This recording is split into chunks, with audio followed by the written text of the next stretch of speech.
See all these bikes here? All those bikes? That's for something called a PC bomb here in Korea. Basically like this big kind of like elaborate computer room where it's just like all these computers set up on like a really long desk, and you go and you pay like really small amount of money and you can stay for like a really long time and just play on like these really fast computers all day. Hit me, but it's nasty. It's actually like a very big epidemic here, and I do mean it like epidemic as in like a problem, because like people are like addicted to these PC bombs, and I mean like really addicted. You see these big hordes of kids. Every city has them. These big hordes of kids will come in and just stay like for hours and hours and hours at a time, and they'll lose like the entire day after school to these PC bombs. And it's so bad that like adults do it too, and it's so bad that they've actually had a few accidental deaths occur because parents were so addicted to going to PC bomb that they left their kids at home or their babies, and the babies basically like starved to death because they didn't take care of them because they were at PC Bong for like 20 hours a day. It's true. I mean, it's really sad and really messed up, but it happens. So like now kids I think aren't allowed, people under 19 aren't allowed to go, or 15 maybe, aren't allowed to go to PC Bong after 9 or 10 or something, because they were staying like all night essentially.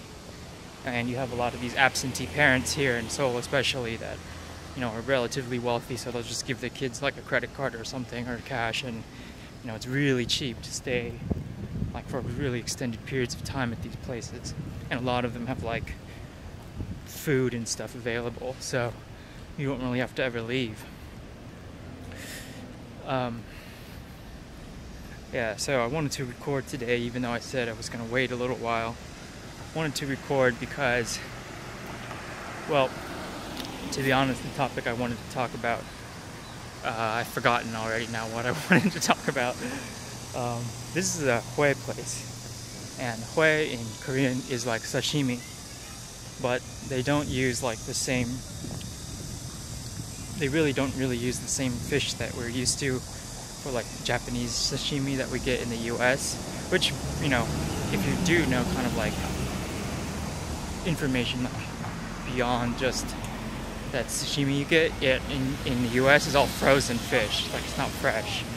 But here it's usually fresh, but you get like kind of like what we would call in the US like bycatch fish. So it's like stuff that's like usually pretty small, pretty unappetizing to like the Western palate or whatever. So it's like a lot of like really bland fish that's like relatively flavorless, and it's, yeah, if you can probably understand my my tone, it's probably not like the best thing I've ever eaten here, but it's like, and it's really expensive too. It's not like, it's like kind of like a every month or every other week kind of thing. But yeah, that place in particular always has red sea bream, which is like a really prized fish in Asia because of its color and its sweet taste. In Japanese it's called tai, and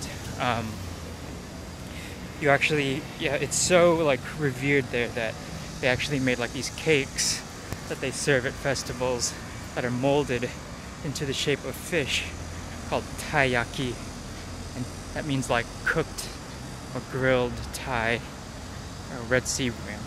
But anyway, it's pretty good, and I've had it like once or twice, but it's really not worth it. It's usually about 50 bucks, 40 or 50 bucks a person, and you get like a really big spread of food, but it's really like pretty flavorless and not that great. And you always, like, if you buy it, you always have to get like lots of alcohol, and then like, because you're not eating any carbs with the meal, it's essentially just like fish and alcohol. And so you usually get a little drunk when you eat it, so it's not that great. But yeah, I don't know. Apologies for kind of being a little bit meandering here. Like, I had something I really wanted to talk about, and then once I started talking about the first topic, I already forgot about what I wanted to talk about. But I will say that you know, my religious interests are kind of waning, to be honest. They're not really as strong as they were a little while ago. And to be honest, like, I'm in technically like a worse state than I was like when I started meeting with them, like socially. It's gotten kind of to the point. Oh, here it is. Now I'm kind of remembering what I wanted to talk about. It's gotten to the point where like my social interactions have become like very limited. To the point where like I'm kind of forgetting. Well, I know I still can read social cues, but it's gotten to the point where I'm kind of like oblivious, or maybe not oblivious is the right word, but I don't really care about like tone and like honesty, which I know is like a really important part of like social interaction, is making sure you have the correct tone and you're not being too honest, because people, you know, let's be honest here, they really don't like honesty. People don't like that. So you know, I would say I'm not like in dire straits, but I'm more, I think this might not be a good thing really, but I'm more kind of comfortable with where I'm at. And I guess what I wanted to talk about before in the beginning was kind of the fact that I don't think I care about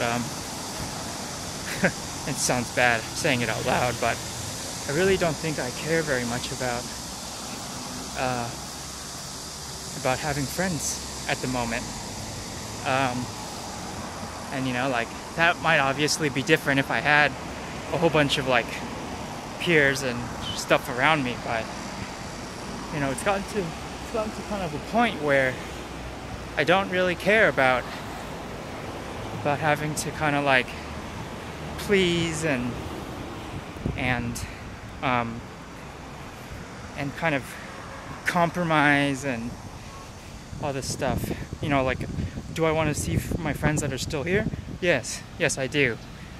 But having like, this is another sad thing, I know as I'm saying it out loud, but you know, having like 1 or 2 interactions a week socially is like gotten to a point where like that's perfectly fine for me. Like, I don't need a daily socialization or whatever.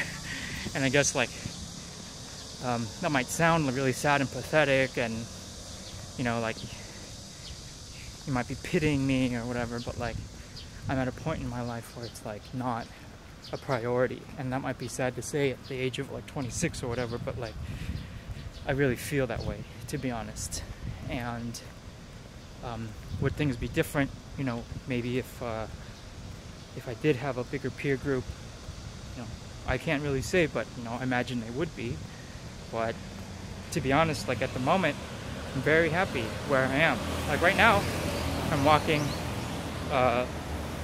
just around my area, or you know, this area I've recorded here before. This is like Gongdak or whatever, and it's like I'm perfectly happy with kind of the situation. Now, the question, I guess, is should I be happy? Like, should I be content or whatever with how my life is? And you know, I guess like if you were like a social psychologist or maybe something like that, you might go, oh no, that's really unhealthy or whatever. But you know, like, so much of living is kind of perspective, self-perspective, self-opinion, all this kind of thing, all these things. And it's like, does it really matter what like the textbook says if you're not hurting anyone, you're not hurting yourself really, and you're pretty happy with where you are? And I don't know, I don't think so. I don't think there's anything wrong with that. But I know there are a lot of people out there who probably would disagree with me. But anyway, that's about it. I know this went a little long, but Sorry for the meandering. Sorry for the negativity if you perceived it that way, but it's really not. My intention is not negative here. It's just kind of saying what, kind of like a state of the union or a state of the self kind of thing. It's interesting. So anyway, sorry about the wind noise too. It's kind of windy right now. I'll talk with you in a couple of days. Bye.